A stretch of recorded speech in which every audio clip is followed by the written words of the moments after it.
Guys, अगर आपके पास axis bank का फ्लिपकार्ट क्रेडिट कार्ड है या फिर आप axis bank Flipkart credit card apply करने का सोच रहे हैं तो इस वीडियो को आप पहले पूरा अंत तक देख लीजिएगा, क्योंकि वैसे आपको कई बार ये credit card life time free मिल सकता है, लेकिन एक्चुअली में इस क्रेडिट कार्ड पर बहुत सारे चार्जेस होते हैं जो आपको नहीं पता। लेकिन किसी भी क्रेडिट कार्ड को अप्लाई करने से पहले आपको उस क्रेडिट कार्ड के सारे चार्जेस एंड फीस पता होना चाहिए, वरना आपके क्रेडिट कार्ड से फालतू की चार्ज एंड फीस कटते रहेंगे।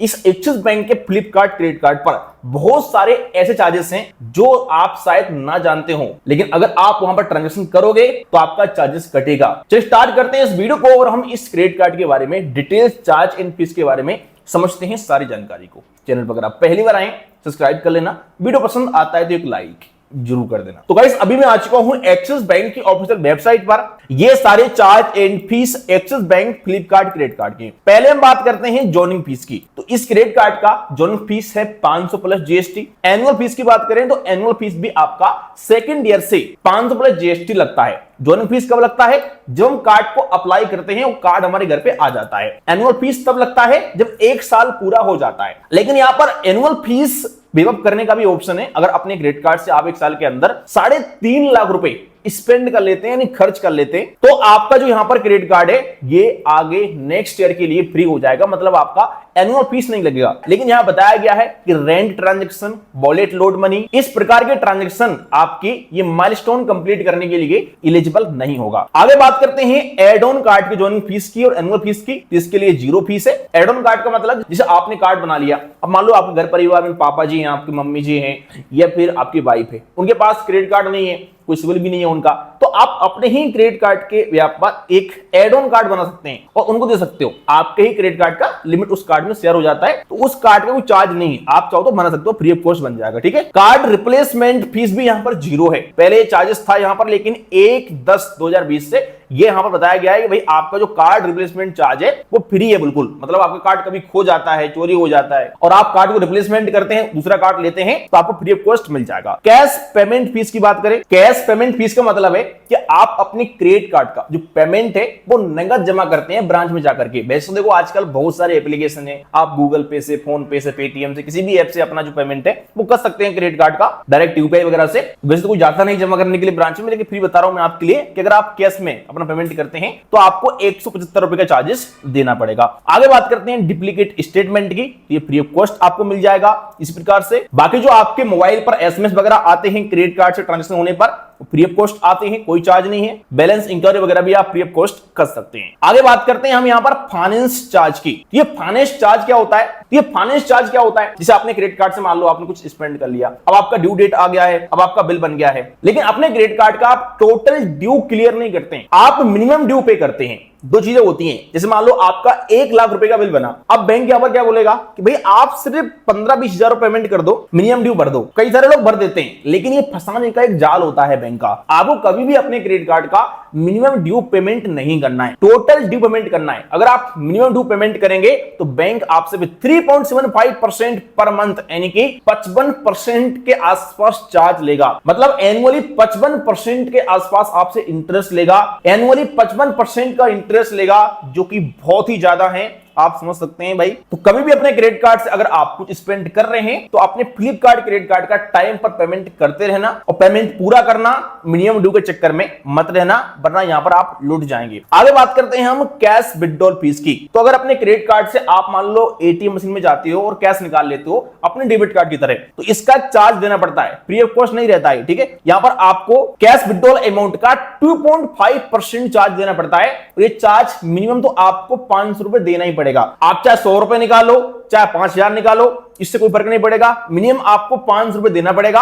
और फिर अगर ये 2.5% के हिसाब से 500 रुपए से अधिक होता है तो उसके हिसाब से आपको चार्ज लगेगा। फिर आगे बात करते हैं हम यहां पर ओवर ड्यू पेनल्टी और लेट पेमेंट फीस की। जैसे आपका मान लो बिल बन गया, अब आपकी 10 तारीख पेमेंट करने की डेट है, आप पेमेंट नहीं करते हो, तो फिर बैंक यहां पर ओवर ड्यू पेनल्टी लगाएगा, जिसमें अगर 500 रुपए तक का अमाउंट है आपको पेमेंट करने के लिए तो कोई चार्ज नहीं है। अगर 501 रुपए से लेकर के 5000 के बीच में है तो आपके लिए देना पड़ेगा 500 रुपए का चार्ज। अगर 5001 से लेकर के 10,000 के बीच में आपका ओवरड्यू है और पेमेंट नहीं करते हैं टाइम पर, तो आपको देना पड़ेगा यहां पर फिर 750 रुपए का चार्ज। अगर आपका 10,000 से अधिक का पेमेंट लेट करते हैं तो आपको 1200 रुपए का चार्ज देना पड़ेगा।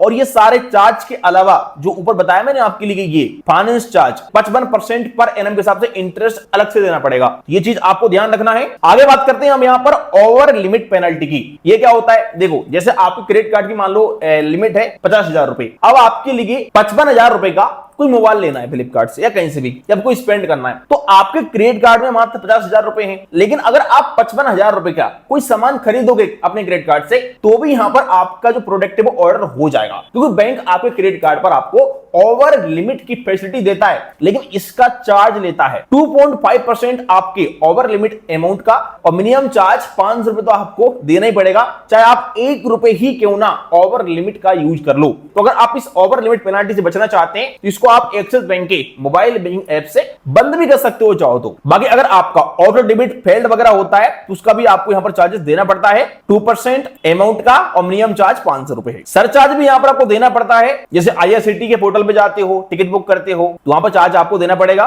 फॉरेन करेंसी ट्रांजैक्शन पे आपको यहां पर 3.5% चार्जेस देना पड़ता है, जो भी आपका ट्रांजैक्शन होता है उसके हिसाब से। मतलब आप अगर कहीं विदेश में अपने क्रेडिट कार्ड पेमेंट करते हो तो ये चार्ज यहां पर लगता है। ये चार्ज लगता है फॉरेन करेंसी ट्रांजैक्शन का चार्ज। रिवार्ड पॉइंट रिडीम करने का चार्ज 0 है, कोई चार्ज नहीं है। अगर अपने क्रेडिट कार्ड से आप रेंट पेमेंट करते हैं, आजकल बहुत सारे लोग क्या करते हैं, क्रेडिट कार्ड पेमेंट निकालना होता है तो किसी भी ऐप से रेंट पेमेंट कर देते हैं, तो इसका आपको चार्ज देना पड़ेगा। अगर आप रेंट पेमेंट करते हैं तो आप जितने रुपए का ट्रांजैक्शन करते हैं उसका आपको 1% चार्ज देना पड़ेगा। डोमेस्टिक करेंसी कन्वर्जन आपको यहां पर देना पड़ता है 1%, इस बात का भी आपको ध्यान रखना है। अगर अपने क्रेडिट कार्ड से आप एजुकेशन फीस पेमेंट करते हैं, जिस प्रकार से हम रेंट पेमेंट करके अपने क्रेडिट कार्ड से पेमेंट बैंक में ट्रांसफर करते हैं, उसी प्रकार से बहुत सारे लोग एजुकेशन फीस पेमेंट करके भी अपने क्रेडिट कार्ड का मिसयूज करते हैं और बैलेंस बैंक में ट्रांसफर करते हैं। तो आप यहां बताया गया है कि अगर आप किसी थर्ड पार्टी ऐप से अपना एजुकेशन फीस पेमेंट करते हैं तो उस पर आपको 1% चार्जेस देना पड़ेगा आपके ट्रांजैक्शन अमाउंट का। इसी प्रकार से अगर आप किसी भी ऐप से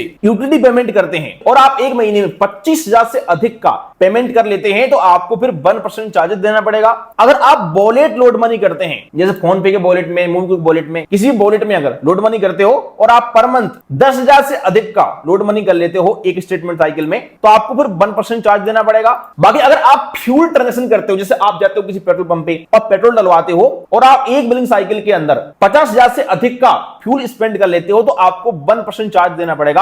आप सोच रहे होंगे यार फ्यूल पर क्या हो गया, फ्यूल पर चार्ज क्यों लग रहा है? देखो बहुत सारे लोग क्या करते हैं, पेट्रोल पंप पे जाते हैं, स्विप करते हैं कार्ड को और वहां से कैश ले लेते हैं और उसका पर्सनल यूज करते हैं। तो बैंक नहीं चाहती है कि आप अपने क्रेडिट कार्ड का पर्सनल यूज करो, जो ओरिजिनल स्पेंड होता है वही आप करो। इसलिए यहां पर ये कंडीशन लगाई गई है, क्योंकि एक नॉर्मल व्यक्ति एक महीने के अंदर 50,000 रुपए से अधिक का फ्यूल थोड़ा ना स्पेंड करेगा, तो उसके लिए कोई चार्ज नहीं है। 50,000 से अगर आप अधिक का फ्यूल स्पेंड करते हैं तो उस पर आपको 1% चार्जेस देना पड़ेगा। ऑनलाइन स्किल बेस्ड गेमिंग का ट्रांजैक्शन करते हैं अगर आप 10,000 से प्लस का, तो उस पर आपको देना पड़ेगा 1% चार्ज। ये तो आजकल बंद ही हो गया, गवर्नमेंट ने बंद कर दिया है, तो इसकी हम बात ही नहीं करते हैं। तो ये सारे चार्जेस हैं आपके एक्सिस बैंक के फ्लिपकार्ट क्रेडिट कार्ड के, जो कि आपको याद रखना है। वैसे देखो axis bank Flipkart credit card पर आपके लिए कैशबैक काफी अच्छा मिलता है, फ्लिपकार्ट मंत्रा वगैरह पर। तो वैसे बढ़िया कार्ड भी है ये कैशबैक के हिसाब से देखा जाए तो, लेकिन कुछ बातें आपको ध्यान रखना है, जो मैंने पॉइंट बताई आपके लिए। यहाँ पर किस किस प्रकार के ट्रांजैक्शन करने पर चार्ज कटेगा वो आपको ध्यान रखना है। नॉर्मली अगर अपने क्रेडिट कार्ड को आप पर्सनल यूज करते हो, अच्छे से इस्तेमाल करते हो, कोई फालतू चार्ज यहाँ पर नहीं कटता है जोनिंग और एनुअल फीस के अलावा। भाई कई बार ये क्रेडिट कार्ड आपके लिए लाइफ टाइम फ्री मिल जाता है ऑफर के हिसाब से, तो आप ट्राई कर सकते हैं। वैसे मैं आपके लिए एक्सिस बैंक में क्रेडिट कार्ड अप्लाई करने का लिंक भी डाल दूंगा इस वीडियो के डिस्क्रिप्शन में, तो आप चाहो तो अप्लाई भी कर सकते हो। वीडियो पसंद है लाइक करेगा। चलिए मिलते हैं किसी नेक्स्ट वीडियो में।